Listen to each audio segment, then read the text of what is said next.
முறுக்கு மைக்கேல் முறுக்கு சாப்பிட்டு பார்த்து எப்படி இருக்குன்னு சொல்றீங்களா?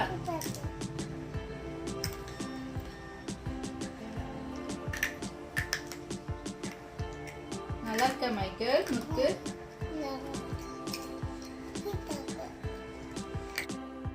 ஹாய் ஃப்ரெண்ட்ஸ், வெல்கம் டு வேட்டி சமையல். இன்றைக்கி நம்ம சேனலில் பார்க்க போகிற ரெசிபி வந்து முறுக்கு ரெசிபி. முறுக்கு வந்து நம்ம அரிசி மாவில் வச்சு பண்ணாமல் நம்ம வந்து இட்லி ரைஸில் நம்ம ஃப்ரெஷ்ஷாக அரைச்சி பண்ண போகிறோம். ஸோ அதுக்கு வேண்டிய இன்க்ரீடியன்ட்ஸ் பார்க்கலாம். நான் இட்லி ரைஸ் வந்து ஒரு 2.5 கப்பு எடுத்திருக்கேன். அதுக்கப்புறமா உடச்சக்கடலை பவுடர் வந்து ஒரு 1/2 கப்பு. நெக்ஸ்ட் உளுந்து பவுடர் ஒரு 1/2 கப்பு. உங்களுக்கு வந்து சீரகம், எள்ளு இல்லைன்னா ஓமம் நீங்கள் எது வேணாலும் எடுத்துக்கலாம். நான் சீரகம் வந்து ஒரு 1 டீஸ்பூன் எடுத்துருக்கேன். நெய் வந்து 2 டேபிள் ஸ்பூன். இப்போ இது எப்படி பண்ணுதுன்னு வீடியோக்குள்ளே போகலாம். ஃப்ரெண்ட்ஸ், இப்போ பார்த்தீங்கன்னா நான் வந்து இந்த கப்பில் தான் வந்து நான் 2.5 கப்பு அரிசி எடுத்திருக்கேன். இப்போ எந்த கப்பில் நீங்கள் மெஷர் பண்ணுறீங்களோ அதே கப்லேயே நீங்கள் எல்லாமே எடுத்துக்கோங்க. இந்த கப்பில் வந்து 1/2 கப்பு உளுந்து, நெக்ஸ்ட்டு 1/2 கப்பு உடச்ச கடலை.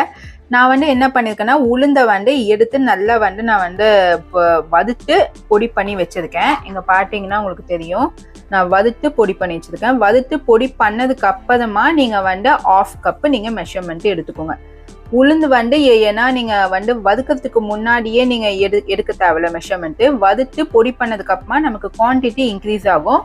நான் வந்து நல்லா வந்து வெறும் கடாயில் வறுத்து பொடி பண்ணி அதுக்கப்புறமா நான் ஒரு 1/2 கப்பு உளுந்து எடுத்துக்கேன். அதாவது 2.5 கப்பு வந்து இட்லி ரைஸ்க்கு வந்து நீங்கள் 1/2 கப்பு உளுந்து எடுத்துக்கோங்க.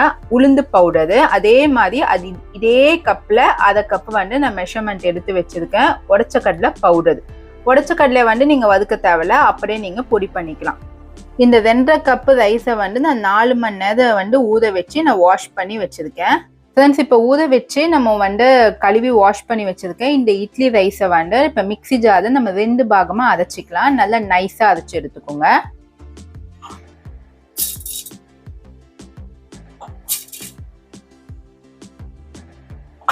ஃப்ரெண்ட்ஸ், நம்ம வந்து அரிசி மாவில் பண்ணுற பச்சரிசி மாவில் பண்ணுற முறுக்கும் இந்த முறுக்கும் நம்மளுக்கு வந்து நல்ல வித்தியாசமான ஒரு டேஸ்ட் இருக்கும். உங்களுக்கு இதில் வந்து நிறைய குவான்டிட்டியும் உங்களுக்கு வரும் முறுக்கு. ஃப்ரெண்ட்ஸ், இப்போ பார்த்தீங்கன்னா இப்போ இந்த அரிசியில் வந்து நம்ம தண்ணி ஊற்றி நம்ம வந்து நல்லா நைஸாக அரைச்சி எடுத்துக்கலாம். நான் அரைச்சதுக்கப்புறமா உங்களுக்கு எந்த மாதிரி பதம் இருக்குன்னு நான் உங்களுக்கு காட்டுறேன். ஃப்ரெண்ட்ஸ், இப்போ பார்த்தீங்கன்னா நான் ஃபஸ்ட் டைம் வந்து அரைச்சாச்சு. இப்போ இதை எடுத்து பார்த்தீங்கன்னா உங்களுக்கு நல்லா வந்து மைய இருக்கணும். கொதப்பாக கொஞ்சம் கூட இந்த அரிசி தெரியவே கூடாது. உங்களுக்கு அப்படி அரிசி தெரிஞ்சதுன்னா உங்களுக்கு வந்து நீங்கள் முறுக்கு பண்ணும் போது உங்களுக்கு வந்து முறுக்கு வட்டல் மாதிரி வந்துடும். அதுக்காக கொஞ்சம் கூட வந்து அந்த கொதப்பாக இல்லாமல் நல்லா மேஷ்டாக வந்து நல்லா இந்த மாதிரி படத்துக்கு தண்ணி ஊற்றி அரைச்சி எடுத்துக்கோங்க. இப்போ இதை நம்ம ஒரு பவுலில் ட்ரான்ஸ்ஃபர் பண்ணிவிட்டு நான் செகண்ட் ஈடு மாவை நான் அரைச்சி எடுத்துக்கிறேன். ஃப்ரெண்ட்ஸ், இப்போ பார்த்தீங்கன்னா நான் 2வது ஈடும் நல்லா நான் அரைச்சி எடுத்துட்டேன். பார்த்தீங்கன்னா நல்லா இந்த மாதிரி மேஷ்டாக இருக்கணும். இப்போ இதை 2ட்டுமே வந்து நம்ம வந்து பவுலில் ஆட் பண்ணிவிட்டு இப்போ நெக்ஸ்ட் வந்து நம்ம அந்த உளுந்து பவுடர் எல்லாமே ஆட் பண்ணிடலாம். ஃப்ரெண்ட்ஸ், இப்போ பார்த்தீங்கன்னா நம்ம வந்து அரைச்சி எடுத்துகிட்டு வந்தாச்சு எல்லாமே. இப்போ வந்து நான் சால்ட் ஆட் பண்ணுறேன். அப்புறம் வந்து சீரகம் எல்லாத்தையுமே நம்ம இதில் ஆட் பண்ணிக்கலாம். அதுக்கப்புறமா உடச்ச கடலை பவுடரு.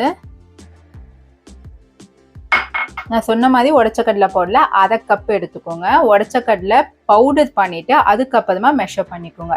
அதே மாதிரி உளுந்து வந்து நல்லா நம்ம வெறும் கடாயில் வறுத்து நல்லா செவக்க வறுத்து எடுத்துட்டு அதுக்கப்புறமா வந்து நீங்கள் மெஷர் பண்ணி 1/2 கப்பு எடுத்துக்கோங்க. நீங்கள் வந்து உளுந்து வந்து மெஷர்மெண்ட் எடுக்கிறதுக்கு முன்னாடி ஒரு ஜெலிச்சுக்கோங்க உளுந்தை. இப்போ எல்லாத்தையும் ஆட் பண்ணியாச்சு. இப்போ எல்லாத்தையும் இப்போ இதை ஆட் பண்ணிட்டு இதை வந்து இப்போ கடைசியாக வந்து நம்ம வந்து நெய் ஆட் பண்ண போகிறோம். நெய் அப்படி இல்லைன்னா நீங்கள் பட்டர் எடுத்துக்கோங்க. எண்ணெயும் நீங்கள் காய்ச்சின எண்ணெயும் எடுத்துக்கலாம். எதுவாக இருந்தாலும் 2 டேபிள் ஸ்பூன் அளவு.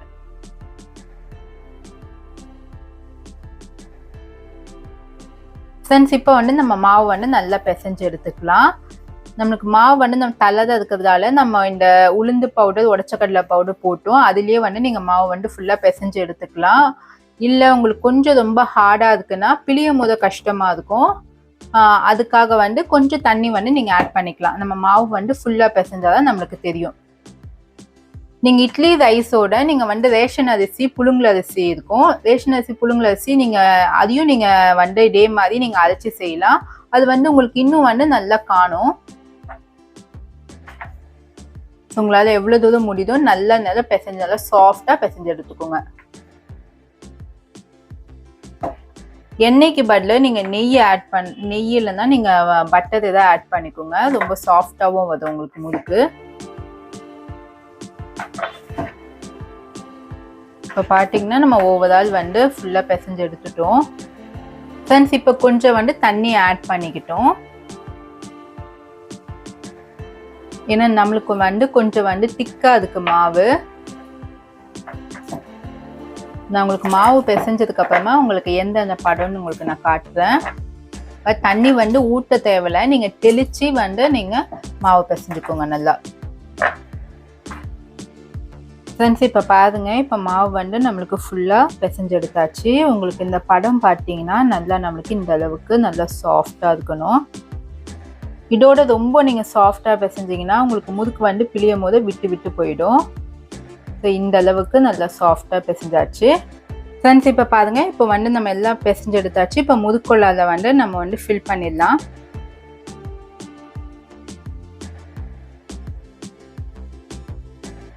நம்மளுக்கு இந்த அளவுக்கு கொஞ்சம் தலை இருந்தால் தான் முறுக்கு வந்து நம்மளுக்கு நல்லா சாஃப்டாக பிழிய வரும், கஷ்டம் இல்லாமல்.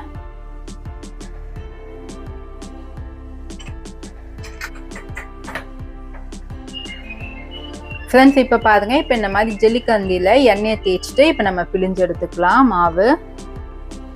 நம்மளுக்கு பாருங்கள், ஒன்றும் விடுதாமல் நம்மளுக்கு நல்லா சாஃப்டாக பிழிய வருது, கஷ்டமே இல்லாமல். மாவு வந்து ரொம்ப நீங்கள் தள்ளதை பண்ணிட்டீங்கன்னா உங்களுக்கு வந்து இந்த முறுக்கு வந்து கரெக்டாக பிழிய வராது, உதிர்ந்து போயிடும். ஸோ இதுதான் நம்மளுக்கு கரெக்டான படம், உங்களுக்கு சூப்பராக முறுக்கு வரும். ஃப்ரெண்ட்ஸ் இப்போ பார்த்தீங்கன்னா இப்போ எண்ணெய் வந்து இந்த சைடு நல்லா காஞ்சிருக்கு. நான் கொஞ்சோண்டு மாவு போட்டும் நான் பார்த்துருக்கேன், நல்லா காஞ்சிருக்கு எண்ணெய். இப்போ வந்து இதை அப்படியே வந்து நம்ம ஆயிலில் விட்டுடலாம். ஃப்ரெண்ட்ஸ் இப்போ பார்த்தீங்கன்னா நான் 4 முறுக்கு போட்டிருக்கேன். உங்களுக்கு 2 வந்து இப்போ நல்லா வந்து உங்களுக்கு வெந்து வருது. நல்லா வந்து சிம்மில் வச்சு நீங்கள் வேக வைங்க. ஏன்னா நம்ம வந்து அரிசி மாவில் வந்து முறுக்கு செய்யும் போது நம்மளுக்கு வந்து அதை சீக்கிரமாக எடுத்துடலாம். இது வந்து நம்ம வந்து மாவு அரைச்சி செய்யறதால கொஞ்சம் வேகிறதுக்கு லேட் ஆகும், நல்லா மொதுன்னு வரதுக்கு. அதுக்காக கிறிஸ்பியாக வர வரைக்கும் கொஞ்சம் நீங்கள் வெயிட் பண்ணுங்கள். ஃப்ரெண்ட்ஸ் இப்போ எண்ணெயோட சலசலப்பு நின்றுச்சு. நம்மளுக்கு முறுக்குற கலரும் வந்து நம்மளுக்கு நல்லா கொஞ்சம் மாறி இருக்கு. இப்போ வந்து நம்ம இதை எடுத்துடலாம். பார்த்தீங்கன்னா நம்மளுக்கு நல்லா மொதுன்னு முறுக்கு ரெடி ஆயிடுச்சு. நல்லா இதை ஆறுனதுக்கு அப்புறமா தான் நம்மளுக்கு கிறிஸ்பியாக நல்லாயிருக்கும். இப்போ இந்த மாதிரி ஒரு ஸ்ட்ரெயினரில் ஆட் பண்ணிக்கோங்க. எண்ணெயும் வந்து நம்மளுக்கு அந்த அளவுக்கு இழுக்கல. அதே மாதிரி முறுக்கு வந்து நீங்கள் ரொம்ப நிறைய முறுக்கு போட்டால் கூட ஒன்று ஒட்டிக்கிட்டு உங்களால் வந்து முறுக்கு உதிர்ந்து போயிடும். ஸோ கரெக்டாக நீங்கள் போடுங்க. ஃப்ரெண்ட்ஸ் இப்போ பார்த்தீங்கன்னா இப்போ நம்ம வந்து முறுக்கு ஃபுல்லாக சுட்டு முடிச்சாச்சு. நம்மளுக்கு நல்லா இவ்வளோ முறுக்கு வந்திருக்கு. ஒரு 50 முறுக்கு கிட்ட வந்திருக்கு. இப்போ நான் ஒரு முறுக்கு எடுத்து நான் உங்களுக்கு உடச்சி காட்டுறேன். இங்கே பாருங்கள், இங்கே பாருங்கள், நல்லா நம்மளுக்கு கிறிஸ்பியாக இருக்குது பாருங்கள் முறுக்கு. ஸோ நீங்கள் இந்த ஃபெஸ்டிவல் டைமுக்கு நீங்கள் சூப்பராக இந்த முறுக்கு செய்யலாம்.